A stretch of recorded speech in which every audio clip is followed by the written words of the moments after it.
Hello दोस्तों, मैं सरला Yadav SY Hindi platform पर एक बार फिर से आप सभी का हार्दिक अभिनंदन करती हूं। और हमने अपने SY हिंदी प्लेटफॉर्म चैनल पर हिंदी साहित्य के इतिहास की शुरुआत कर रखी है। यहाँ पर बिल्कुल निःशुल्क आपको हिंदी साहित्य पूरा करवाया जाएगा। जो बच्चे कोचिंग लेने में असमर्थ हैं या जिसके मार्गदर्शन का अभाव है, वो बच्चे हमारे SY हिंदी प्लेटफॉर्म चैनल से जुड़ सकते हैं और अपने UGC नेट, एस्टेट और अन्य प्रतियोगी परीक्षाओं की निःशुल्क यहाँ से तैयारी कर सकते हैं। हिंदी साहित्य यहाँ पर आपको पूरा करवाया जाएगा। ये चैनल पूरी तरीके से हिंदी के लिए है। हिंदी का जो भी विषय आपको चाहिए, जो भी टॉपिक आपको चाहिए, जो आप मुझसे पढ़ना चाहते हैं, वो आप कमेंट करके बता सकते हैं। आपको ज़रूर यहाँ पर पढ़ाया जाएगा। हिंदी व्याकरण से लेकर और हिंदी साहित्य तक का संपूर्ण सिलेबस आपको यहाँ पर प्रोवाइड करवाया जाएगा। तो हिंदी साहित्य का अगर हम बात करें, 4 कालखंडों में बांटा गया है। आदिकाल, भक्तिकाल, रीतिकाल और आधुनिक काल। तो आदिकाल और भक्तिकाल हमने अपने चैनल पर पूरा करवा दिया है। भक्तिकाल और रीतिकाल भी हमारा पूरा हो चुका है। अब हम पढ़ रहे हैं आधुनिक काल। और आधुनिक काल को आपको पता है, आधुनिक काल को अगर कविता के विकास के दृष्टिकोण से अगर हम विभिन्न भागों में बांटते हैं, तो सबसे पहले नंबर पर हमारा भारतेंदु युग आता है और उसके बाद हमारा द्विवेदी युग आता है। तो अब हम पढ़ रहे हैं आज की इस वीडियो में द्विवेदी युग। द्विवेदी युग को और दूसरे नाम से भी जाना जाता है जागरण सुधार काल भी।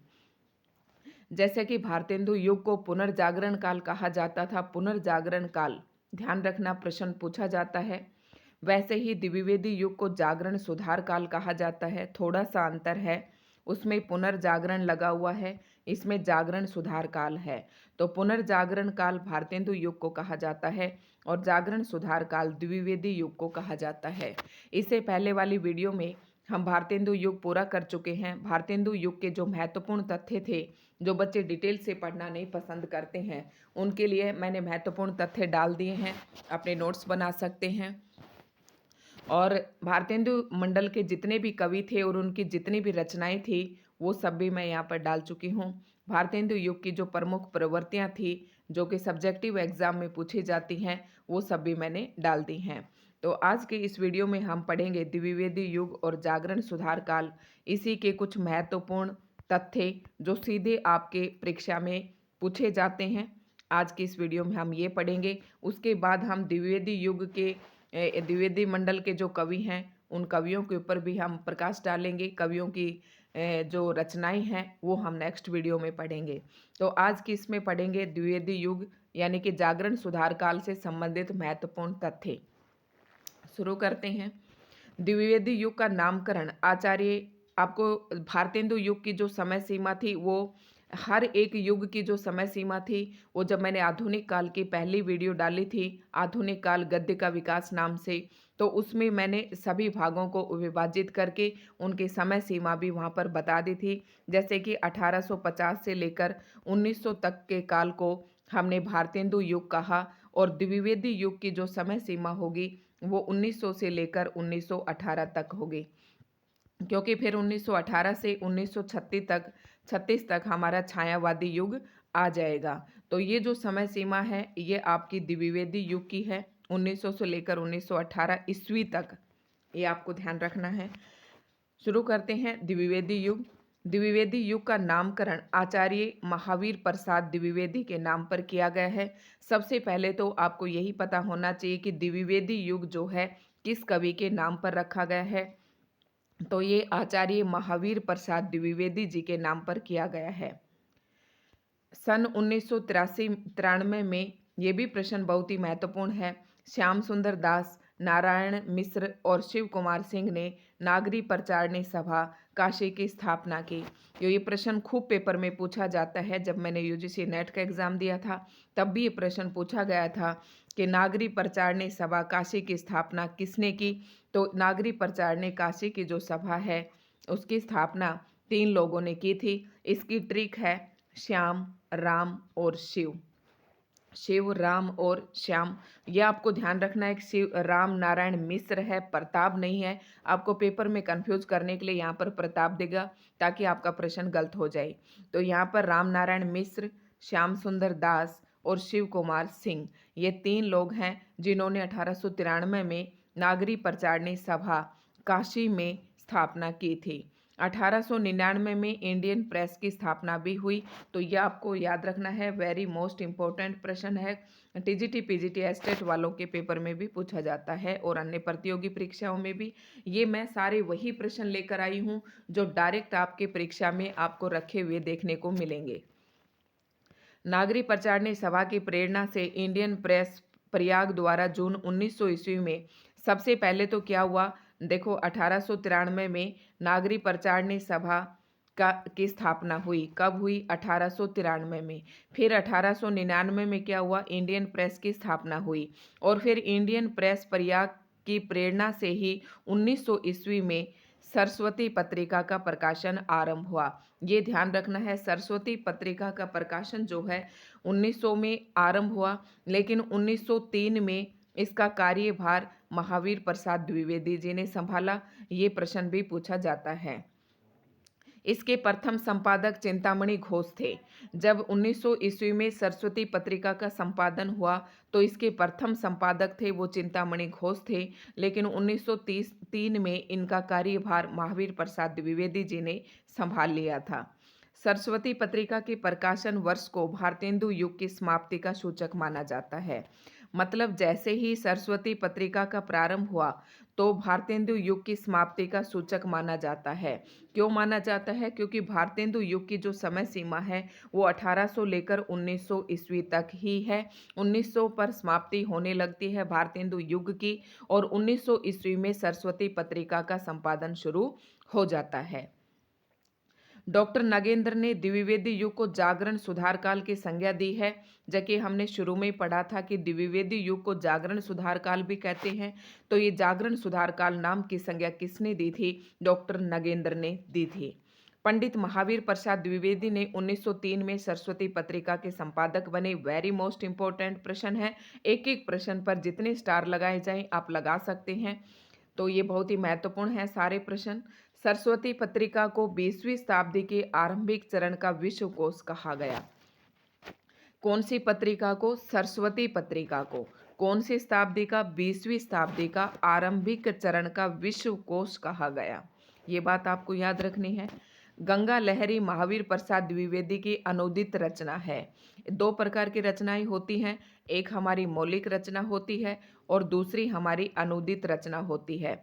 मौलिक रचना जिसको कवि खुद रचना करता है जिसकी, और अनुदित रचना होती है जहाँ से किसी दूसरी भाषा से उसका अनुवाद किया जाता है, उसे हम अनुदित रचना कहते हैं।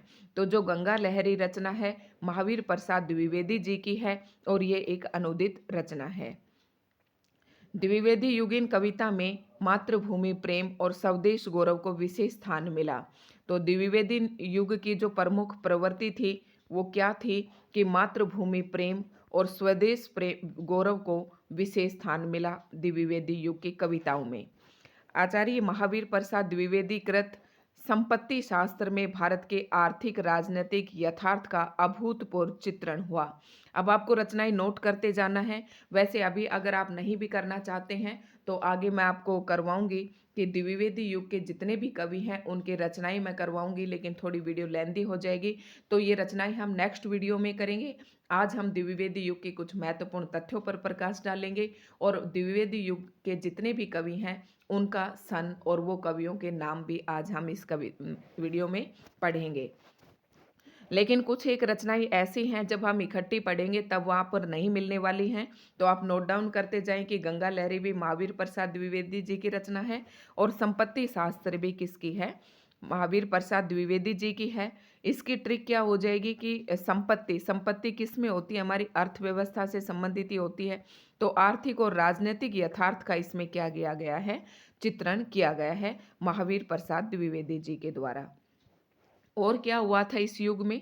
पंडित महावीर प्रसाद द्विवेदी ने नायिका भेद को छोड़कर विविध विषयों पर कविता लिखने, सभी प्रकार के छंदों का व्यवहार करने, सभी काव्य रूपों को अपनाने तथा गद्य और पद्य भाषा के एकीकरण का परामर्श दिया।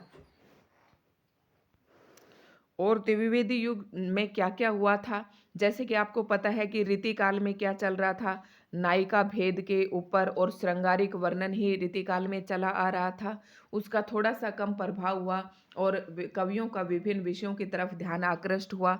लेकिन द्विवेदी युग में नायिका भेद को बिल्कुल ही छोड़ दिया गया था और विविध विषयों पर कविता लिखने, सभी प्रकार के छंदों का व्यवहार करने और सभी काव्य रूपों को अपनाने तथा गद्य और पद्य भाषा के एकीकरण का परामर्श दिया। तो आपसे पूछ ले कि गद्य भाषा और पद्य भाषा के एकीकरण का परामर्श कौन से युग में दिया गया? तो महावीर प्रसाद द्विवेदी युग में। और इस युग में विभिन्न प्रकार के काव्य रूपों को अपनाने पर भी ध्यान दिया गया। ये इनकी काव्यगत प्रवृत्तियां हैं। आगे चलते हैं, हम द्विवेदी युग पढ़ रहे हैं, बहुत ही पेशेंस के साथ, धैर्य के साथ हम इसे पढ़ेंगे। अपनी पेन और कॉपी निकाल लें और अपने नोट्स बनाते जाएं। महावीर प्रसाद द्विवेदी भाषा की शुद्धि तथा वर्तनी की एकरूपता के प्रबल समर्थक थे। अभी तक के युग से पहले यानी कि द्विवेदी युग से पहले क्या था, हिंदी भाषा की तरफ कोई ध्यान नहीं दे रहा था, हिंदी की शुद्धता की तरफ कोई ध्यान नहीं दिया जा रहा था, हिंदी के मानकीकरण की तरफ भी कोई ध्यान नहीं था। लेकिन द्विवेदी युग में क्या कहा कि जैसे ही महावीर प्रसाद द्विवेदी जी ने सरस्वती पत्रिका का प्रकाशन संभाला, तो इसके बाद इन्होंने क्या किया, भाषा की शुद्धि तथा वर्तनी की एक रूपता। वर्तनी आपको पता है, लिखने के ढंग में एक रूपता, कि एक वर्ण के लिए, एक ध्वनि के लिए निश्चित एक वर्ण हो, इसके प्रबल समर्थक थे। अतः इस युग की काव्य भाषा व्याकरण और वर्तनी की दृष्टि से सामान्यतः शुद्ध है। यानी कि अब तक जितने भी आपने कालखंड पढ़े हैं, उन सबसे ज़्यादा शुद्ध एवं परिनिष्ठ भाषा का प्रयोग इस द्विवेदी युग में किया गया। बाल मुकुंद गुप्त को भारतेंदु युग और द्विवेदी युग को जोड़ने वाले कड़ी का कवि कहा जाता है। ये भी मोस्ट इम्पोर्टेंट है कि बाल मुकुंद गुप्त एक ऐसे कवि हैं जो भारतेंदु युग और द्विवेदी युग को जोड़ने का काम करते हैं। वेरी मोस्ट इम्पोर्टेंट क्वेश्चन है नेक्स्ट। श्रीधर पाठक हिंदी खड़ी बोली के प्रथम कवि माने जाते हैं। तो खड़ी बोली हिंदी के प्रथम कवि किसे माना जाता है? तो ये श्रीधर पाठक को माना जाता है। आचार्य रामचंद्र शुक्ल ने श्रीधर पाठक को स्वच्छंदतावादी का प्रवर्तक माना जाता है। मोस्ट इम्पोर्टेंट प्रश्न है। श्रीधर पाठक को एक तो खड़ी बोली हिंदी का प्रथम कवि माना जाता है, उसी के साथ साथ श्रीधर पाठक को स्वच्छंदतावाद का भी प्रवर्तक माना जाता है। और ये प्रवर्तक किसने माना है? आचार्य रामचंद्र शुक्ल जी ने माना है। ये सारे ही प्रश्न आपके महत्वपूर्ण हैं जितने भी मैं अभी लेकर आई हूँ।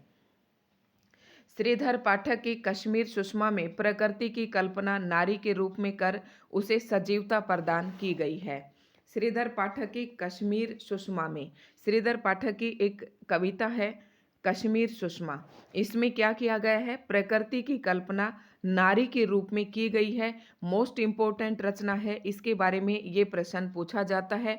नारी के रूप में कर उसे सजीवता प्रदान की है, मतलब ये कविता कश्मीर सुषमा ऐसी लगती है कि जैसे कि कोई सजीव चीज़ हमारे सामने हो, क्योंकि इसमें प्रकृति की जो कल्पना है वो नारी के रूप में की है। सांधे अटन, ये भी श्रीधर पाठक की रचना है। सांधे अटन कविता में श्रीधर पाठक ने प्रकृति के विनाशकारी रूप को चित्रित किया है।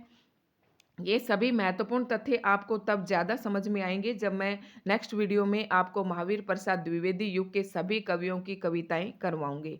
तो सांधे अटन किसकी कविता है? ये भी श्रीधर पाठक की है। और इसमें इन्होंने क्या किया है? प्रकृति के विनाशकारी रूप को चित्रित किया है। श्रीधर पाठक ने कश्मीर सुषमा में प्रकृति की नारी के रूप में किया है। ये आपको ध्यान रखना है। एक और मोस्ट इम्पोर्टेंट प्रश्न खूब पेपर में पूछा जाता है कि श्रीधर पाठक ने गोल्ड स्मिथ के 3 काव्य ग्रंथों, किसके? गोल्ड स्मिथ के। हरमिट का अनुवाद तो किया एकांतवासी योगी, ये आपको याद रखना है। हरमिट का अनुवाद किसके नाम से किया? एकांतवासी योगी के नाम से किया। और ट्रैवलर का अनुवाद श्रांत पथिक के नाम से किया। और डिटर्जेंट विलेज का अनुवाद उज्जड़ ग्राम के नाम से किया। और ये प्रश्न खूब एग्जाम में पूछा जाता है, जितने स्टार लगाओ उतने कम हैं। नेक्स्ट प्रश्न है, इनमें एकांतवासी योगी और श्रांत पथिक खड़ी बोली में तथा उज्जड़ ग्राम ब्रज भाषा में है। क्या कह रहे हैं? ये तीनों ही जो हरमिट की रचनाओं का अनुवाद इन्होंने किया, उज्जड़ ग्राम जो है ये ब्रज भाषा में है, और बाकी जो ये दोनों है एकांतवासी योगी और श्रांत पथिक, ये खड़ी बोली में है। बस उजड़ ग्राम ब्रज भाषा में अनुवादित है। जगत सच्चाई सार में श्रीधर पाठक ने प्रकृति के विविध रूपों में एक ही तत्व की व्यापकता का वर्णन किया है। मतलब जगत की सच्चाई क्या है, आप इस तरीके से हिंट रख सकते हैं कि प्रकृति के जो विविध रूप हैं उन सभी तत्वों का प्रकृति के विविध रूपों में एक ही तत्व है। मतलब यही जगत की सच्चाई है कि प्रकृति के विभिन्न तत्वों में एक ही तत्व समाया हुआ है, वो है ईश्वर। आप इस तरीके से ध्यान रख सकते हैं। और नेक्स्ट है सुसंदेश, इनकी रहस्यवादी कविता है। सुसंदेश ये किसकी है, ये भी श्रीधर पाठक की रचनाएं हैं। और किस प्रकार की रचना है, रहस्यवादी कविता है। नेक्स्ट है श्रीधर पाठक की देश प्रेम संबंधी रचनाएं भारत गीत में संकलित है। यानी कि श्रीधर पाठक की जो देश प्रेम संबंधी रचनाएं हैं वो सारी भारत गीत में, भारत गीत इनका एक संकलन है, एक संग्रह है जिसमें देश प्रेम संबंधी रचनाएं संकलित हैं। अब हम यहाँ देखेंगे द्विवेदी युग के कवि और उनका जीवन काल। ये आपको नोट्स बना लेने हैं। पहले तो ऐसे इस तरीके से आप नोट्स बना लेंगे, या कवि लिखेंगे या जीवन काल लिखेंगे, और ऐसे इधर तीसरा बॉक्स बनाकर उनकी रचनाएं लिख सकते हैं, या फिर एक एक कवि का हेडिंग डालकर उसके आगे भी उसकी रचनाएं लिखकर आप अपने नोट्स कंप्लीट कर सकते हैं। तो अब हम पढ़ेंगे इसमें द्विवेदी युग के कवि। सबसे पहला ही कवि है महावीर प्रसाद द्विवेदी। इनका जो जीवन काल है वो 1864 से लेकर 1938 ईस्वी तक है। आप इन्हीं को क्रम से लगा लें क्योंकि यूजीसी नेट में जो है ये क्रम से पूछे जाते हैं। श्रीधर पाठक जो है इनके समय जीवन काल है 1860 से लेकर 1928। तो आप जब सीक्वेंस में लिखेंगे तो इस कवि को इनसे भी पहले लिखेंगे। पहले नंबर पर आप लिखेंगे श्रीधर पाठक क्योंकि इनका जन्म 1860 है। फिर दूसरे नंबर पर आप लिखेंगे महावीर प्रसाद द्विवेदी क्योंकि इनका जन्म सीमा जो है 1864 है। और नाथूराम शर्मा शंकर 1859, अयोध्या सिंह उपाध्याय हरिद्योत 1865 से 1947, मैथिली शरण गुप्त 1886 से 1964।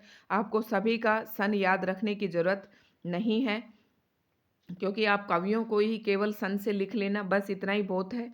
नाथूराम शर्मा शंकर 1859 से 1932, अयोध्या सिंह उपाध्याय हरिऔध 1865 से 1947, मैथिली शरण गुप्त का जो समय सीमा है, जीवन काल है, वो 1886 से लेकर 1964 ईस्वी।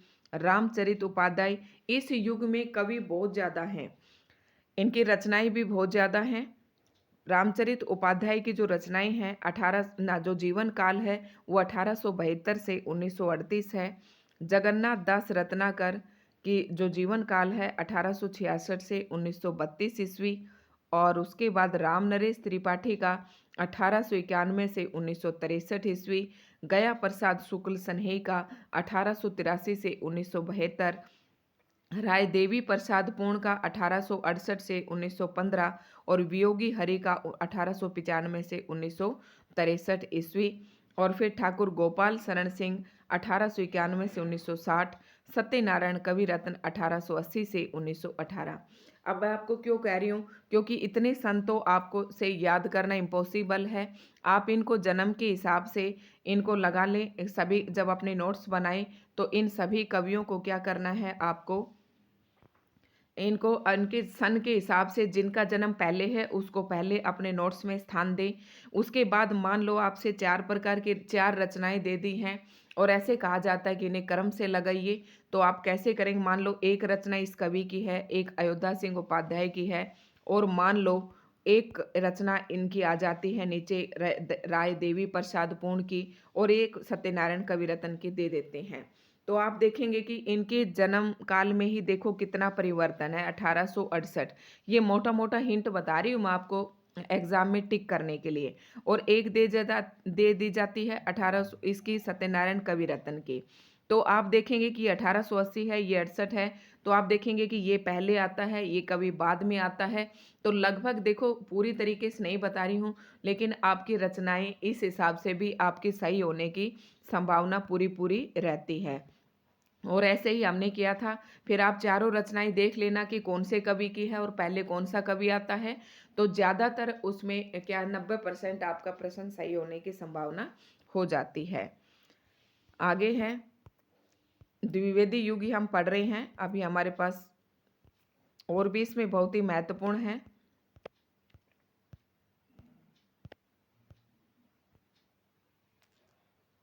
अयोध्या सिंह उपाध्याय हरिओद की प्रथम रचना है कृष्ण शतक, ब्रज भाषा में लिखी गई। अब आपसे पूछ ले कि अयोध्या सिंह उपाध्याय की प्रथम रचना कौन सी है, तो कृष्ण शतक है। कौन सी भाषा में लिखी गई, ब्रज भाषा में लिखी गई। कब लिखी गई, 1882 में लिखी गई। हरिओद जी का ब्रज भाषा में दूसरा प्रसिद्ध ग्रंथ है रस कलश, जो कि इनकी महत्वपूर्ण कृति है। यह रस का विस्तृत विवेचन करने वाला रीति ग्रंथ है। बहुत ही महत्वपूर्ण रचना है, पेपर में जरूर पूछी जाती है। रस कलश में युग की बदलती हुई परिस्थितियों के अनुसार नायिका भेद के अंतर्गत हरिओद जी ने नवीन ढंग की नायिकाओं, ये देखो लक्षण ग्रंथ है, यानी कि रस कलश जो है एक रीति ग्रंथ है। इसमें क्या किया गया है, नायिका भेद का वर्णन है, लेकिन नायिका भेद का जो वर्णन है वो रीति काल की आधार बनाकर नहीं है, नवीन ढंग से नायिकाओं का वर्णन किया गया है। इसमें जो है नायिका को देश प्रेमिका, लोक प्रेमिका, जाति प्रेमिका और परिवार प्रेमिका की कल्पना की गई है। इस प्रकार की नायिका दिखाई गई है। अयोध्या सिंह उपाध्याय हरिओद कृत प्रिय प्रवास हिंदी खड़ी बोली का प्रथम महाकाव्य। जितने स्टार लगाओ उतने कम है, वेरी मोस्ट इम्पोर्टेंट, खूब पेपर में पूछा जाता है। सभी प्रश्न जो मैं यहाँ करवा रही हूँ महत्वपूर्ण है, आप इन्हें नोट डाउन करते जाएं। अयोध्या सिंह उपाध्याय हरिओद कृत प्रिय प्रवास हिंदी खड़ी बोली का प्रथम महाकाव्य है। तो आपसे पूछे खड़ी बोली हिंदी का प्रथम महाकाव्य प्रिय प्रवास को माना जाता है। इसकी रचना 1914 ईस्वी में हुई थी। कितने सर्ग हैं ये भी पूछे जाते हैं। प्रिय प्रवास में 17 सर्ग हैं। इसमें श्रृंगार और करुण रस की प्रधानता है। हरिओद जी कवि सम्राट के रूप में समादृत हैं। प्रिय प्रवास ग्रंथ पर इन्हें 1936 ईस्वी में मंगला प्रसाद पारितोषिक सम्मान प्राप्त हुआ था। ये भी आप नोट डाउन करके रखें। प्रिय प्रवास की सबसे बड़ी विशेषता प्रकृति का मानवीय भावनाओं के साथ एकाकार होना है। प्रिय प्रवास में क्या है कि सबसे बड़ी विशेषता है कि प्रवृत्ति का जो मानवीय भावनाओं के साथ एकाकार, यानी कि प्रकृति की जो मानवीकरण किया है वो मानवीय भावनाओं के साथ एक जैसा किया गया है। आचार्य रामचंद्र शुक्ल ने प्रिय प्रवास को महाकाव्य नहीं माना है, ये बात भी आपको नोट रखनी है। प्रिय प्रवास संस्कृत के वर्ण व्रतों में रचित तथा इसमें 7 छंदों मालिनी, मंदाक्रांता, वंशत, वसंत तिलका, द्रुत विलंबती, शार्दुल, क्रीडित, विक्रीडित और शिखारणी का प्रयोग हुआ है। ये छंदों का प्रयोग, इन छंदों का प्रयोग प्रिय प्रवास में किया गया है। 7 छंदों का प्रयोग किया गया है। रामचंद्र शुक्ल जी जो है प्रिय प्रवास को महाकाव्य नहीं मानते हैं, बाकी इसे खड़ी बोली हिंदी का पहला महाकाव्य माना जाता है और इसको 1936 में मंगला प्रसाद पारितोषिक भी मिला। ठीक है, ये बातें आपको याद रखनी है। वैदेही वनवास, इसके बाद आता है हरिओद जी का ही वैदेही वनवास दूसरा प्रबंध काव्य है जिसमें सीता परित्याग की कथा वर्णित है। इस रचना में 15 सर्ग हैं। तो आपको याद रखना है वैदेही वनवास में 15 सर्ग हैं और प्रिय प्रवास में 17 सर्ग हैं। ये आपको ध्यान रखना है, पेपर में आपके पूछे जाते हैं। राष्ट्रकवि मैथिली शरण गुप्त ने पंडित महावीर प्रसाद द्विवेदी को अपना काव्य गुरु माना। मैथिली शरण गुप्त की आरंभिक रचनाएं वैश्योपकारक पत्र में प्रकाशित होती थी। अब मैथिली शरण गुप्त के बारे में पढ़ेंगे, आप नोट डाउन करते जा सकते हैं उनसे संबंधित सारी बातें। तो मैथिली शरण गुप्त की आरंभिक रचनाएं इसमें थी, इस पत्र में प्रकाशित होती थी। और गुप्त जी की जो प्रथम रचना थी हेमंत 1906 में सरस्वती पत्रिका में प्रकाशित हुई थी। तो मैथिली शरण गुप्त की जो पहली रचना है वो हेमंत थी, जो कि 1906 में सरस्वती पत्रिका में प्रकाशित हुई थी। रंग में भंग, ये भी मैथिली शरण गुप्त का प्रथम काव्य ग्रंथ है जो 1909 में, ये प्रथम काव्य ग्रंथ है, ये पहली रचना थी उनकी। ठीक है, 1909 में प्रकाशित हुआ था। ये सारी कविताएं हम आपको एक साथ लिखवाएंगे। मैथिली शरण गुप्त की ख्याति का मूलाधार क्या कौन सी रचना थी? भारत भारती। कब रचित? 1912 में। इसमें देश के वर्तमान का चित्रण और भविष्य की सुखद कामना की गई है भारत भारती में। ठीक है। और हिंदी कवियों में प्रबंध काव्य सबसे अधिक मैथिली शरण गुप्त ने लिखे, ये बात भी महत्वपूर्ण है। नारी भावना को पहचानने और उसका चित्रण करने में गुप्त जी हिंदी काव्य के इतिहास में अनुपम है। आगे आता है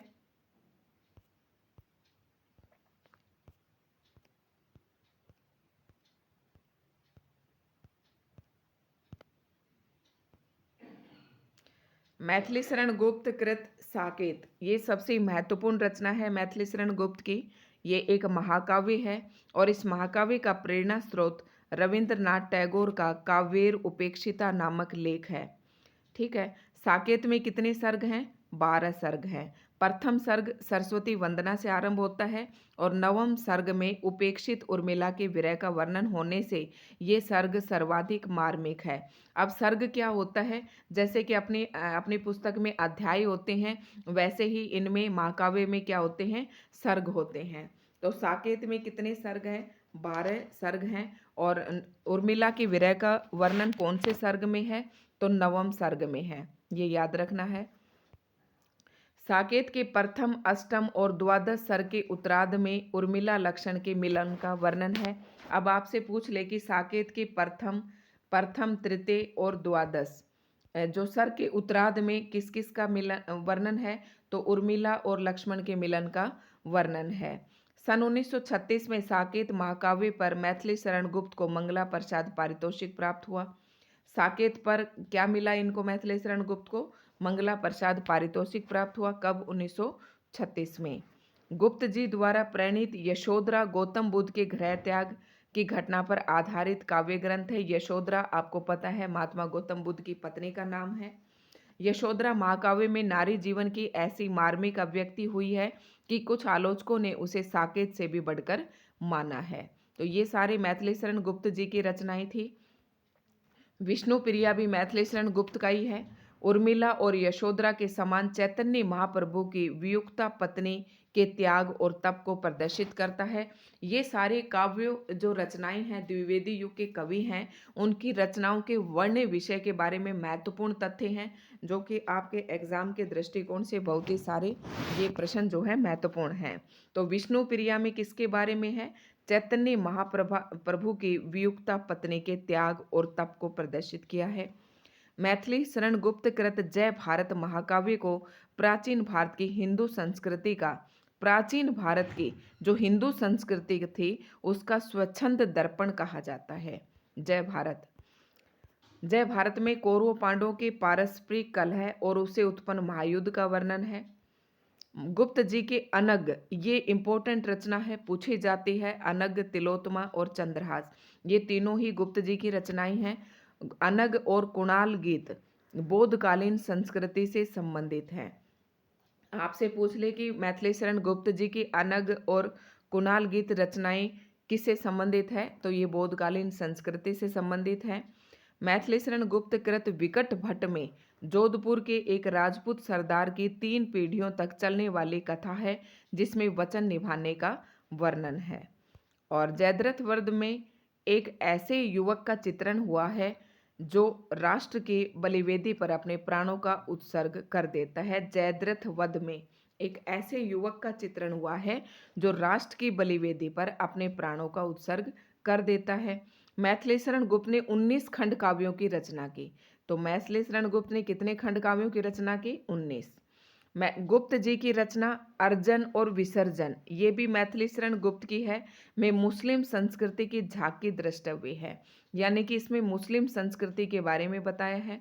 मेघनाद वध में मैथिली शरण गुप्त की अतुकांत रचना है। मैथिली शरण गुप्त ने माइकल मधुसूदन दत्त की कृतियों का अनुवाद मधुप उपनाम से किया। ये बात आपको नोट डाउन रखनी है कि मैथिली शरण गुप्त ने माइकल मधुसूदन की जो रचनाएं थी उनका अनुवाद मधुप नाम से किया। और झंकार गुप्त जी की एक रहस्यवादी रचना है। नाथुराम शर्मा शंकर, कविता कामनी कांत, भारतेंदु प्रज्ञु प्रज्ञेंदु, साहित्य सुधाकर उपाधियों से समादृत है। यानी कि नाथूराम शर्मा शंकर को कौन कौन सी उपाधि मिली थी? कविता कामनीकांत, दूसरी है भारतेंदु प्रज्ञेंदु, तीसरा है साहित्य सुधाकर। ये तीनों ही उपाधियां नाथूराम शर्मा शंकर को दी गई थी।